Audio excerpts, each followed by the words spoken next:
இந்த உலகத்தில் perfect time அப்படின்னு ஒன்று இல்லவே இல்லை. நம்ம எல்லாருமே ஒரு நல்ல நேரம் பார்த்து ஆரம்பிக்கணும். நியூ இயர் ஸ்டார்ட் ஆனோன்னு நம்ம ஆரம்பிச்சிடலாம், நம்ம பர்த்டே முடிஞ்சோன்னே நம்ம இதை ஸ்டார்ட் பண்ணலாம் அப்படின்னு சொல்லி ஒவ்வொரு விஷயத்துக்காக நல்ல நேரம் பார்த்துட்டே இருப்போம். அப்படி ஒரு பர்ஃபெக்ட் டைம் இந்த ஜென்மத்தில் வரவே செய்யாது.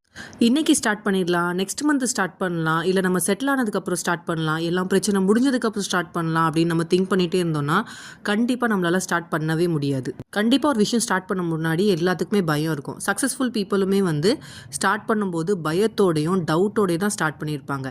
எப்படி வருமோ, கரெக்டாக வந்துருமா அப்படின்ற பயத்தோடு ஸ்டார்ட் பண்ணியிருப்பாங்க. ஆனால் ஒரு கால் எடுத்து வச்சோன்னா அடுத்த ஸ்டெப் ஆட்டோமேட்டிக்காக நமக்கு வந்துடும். ஸோ பர்ஃபெக்ட் டைமுக்காக வெயிட் பண்ணாதீங்க. சின்னதாகவே இருந்தாலும் பரவாயில்ல, பயத்தோடே ஸ்டார்ட் பண்ணுங்கள். ஒன்றும் ஆகாது, கண்டிப்பாக சக்ஸஸ்ஃபுல்லாக இருக்கும். உங்கள் ட்ரீம்ஸ்க்கும் ஆசைகளுக்கும் பர்ஃபெக்ட் டைமோ நல்ல நேரமோ தேவையே இல்லை. நீங்கள் இப்போ இந்த நிமிஷம் என்ன பண்ணுறீங்களோ அதான் ரொம்ப ரொம்ப முக்கியம். ஸோ பயம் இல்லாமல், பயந்தாலும் பரவாயில்ல, யார் என்ன சொல்லுவாங்கன்னு யோசிக்காமல் இப்போவே செய்ய ஸ்டார்ட் பண்ணுங்கள்.